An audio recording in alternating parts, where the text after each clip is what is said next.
pagi Bu. Selamat pagi Bu. Ya, di sini Bu kami ingin mempertanyakan tentang PPDB di sekolah kita ini. Jadi yang menjadi pertanyaan saya yang pertama yaitu apakah melalui PPDB ini Ibu selaku kepala sekolah dapat mengenal kebutuhan peserta didik? Terima kasih atas pertanyaannya kepada saya melalui transisi PAUD ke SD. Saya memberikan jawaban yang sederhana.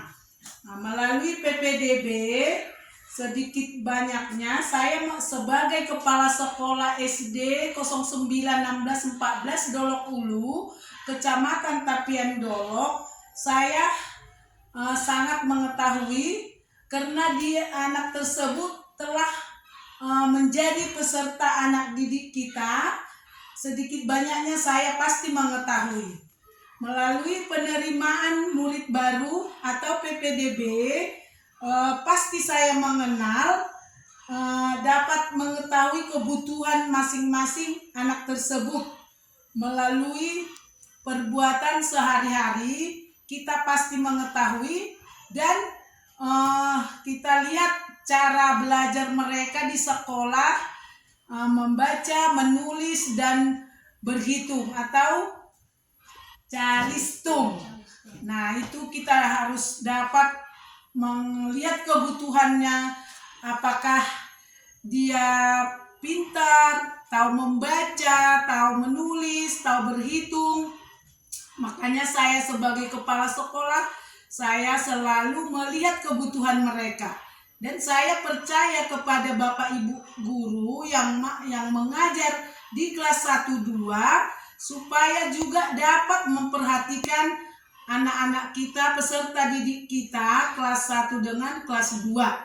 Makanya saya sebagai kepala sekolah menganjurkan kepada Bapak Ibu, kita harus mengetahui kebutuhan, apalagi saya sebagai kepala sekolah.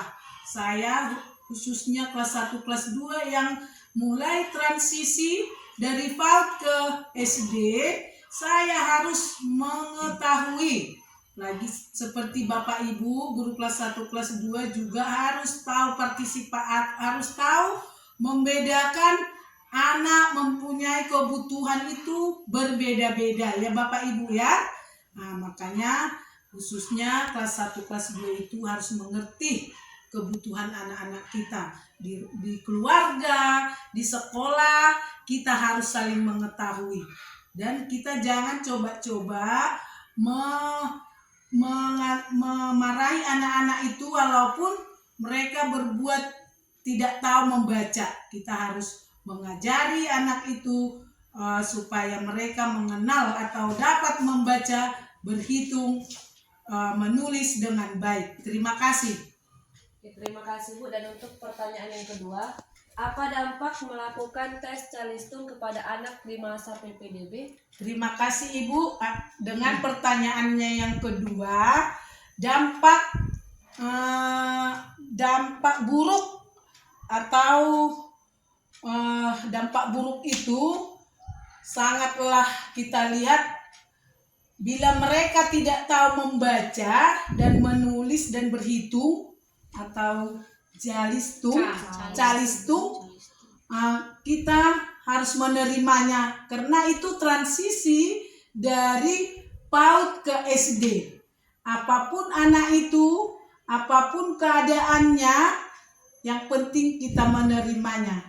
Makanya ada seperti Ibu Bupati yang memberikan peserta didik itu harus tahu membaca, tidak perlu lagi. Yang penting kita terima dari PAUD itu tidak tahu pun membaca, tidak usah ditesting lagi. Kita harus menerimanya dengan peraturan dari Bunda PAUD kita, Ibu Bupati Radiato Hasiholan itu sangatlah bagus. Tidak ada memilih lagi, harus tahu membaca baru diterima di sekolah, khususnya di sekolah kita SD 091614 Dolok Ulu, Kecamatan Tapian Dolok. Kita harus menerima semua anak-anak walaupun mereka belum tahu membaca, menulis, berhitung.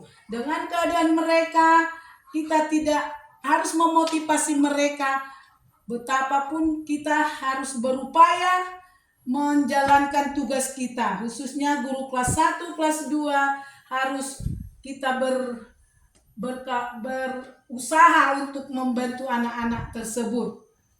Terima kasih. Ya, Bu. Untuk pertanyaan ketiga, Bu, bagaimana menurut Ibu, respon Ibu, alternatif kegiatan selain tes Kalistung ini yang dapat mendukung penguatan transisi PAUD ke SD? Gimana respon Ibu tentang itu? Iya, terima kasih. Kita melihat kemampuan anak-anak transisi dari PAUD ke SD, ya memang itu sangatlah berbeda ya. Karena belum tentu anak-anak itu bisa membaca setelah masuk di SD. Makanya kita akan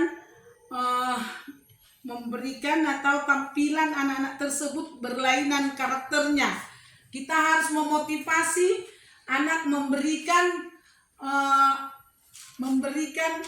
semangat kepada anak nantinya melalui pengalaman lingkungan sekolah atau pengenalan di sekolah. Anak-anak itu setelah terampil dan pemberani, mereka telah mengetahui lingkungan, misalnya kelas 1 di mana, kelas 2, kelas 3, kelas 4, sampai kelas 6. Dan melalui motivasi guru kelas 1 dengan kelas 2, khususnya kelas 1 yang beralih atau transisinya dari PAUD ke kelas 1, Ibu harus mengenalkan semua lingkungan, misalnya di mana toilet perempuan, toilet kepala sekolah, toilet guru. Makanya mereka harus dikenalkan, harus dimotivasi bagaimana di sekolah itu untuk menjaga keadaan-keadaan di sekolah ini, mereka biar jangan salah nanti ke toilet, misalnya perempuan masuk ke toilet laki-laki atau masuk ke toilet guru. Makanya kita harus memperkenalkan, harus memotivasi anak-anak tersebut, khususnya kelas 1 ya Ibu ya. Kita harus melihat, harus karakter anak itu, karena semua berbeda-beda ya Bu ya. Kita harus mengenalkan, dan saya sebagai kepala sekolah ikut juga ikut serta dalam mendidik melalui transisi dari PAUD ke SD. Makanya kita harus saling kerjasama, khususnya guru kelas 1 dan kelas 2. Makanya untuk itu kita harus memotivasi anak-anak di kalangan sekolah kita ini, karena berbeda-beda sifat dan wataknya.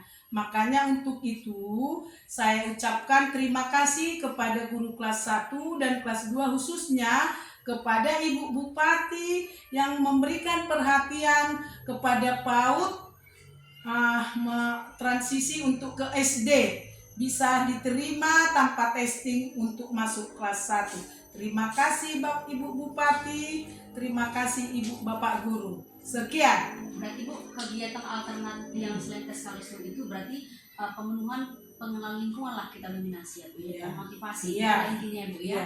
Oh ya, baik. Terima kasih Bu atas Terima kasih. Tadi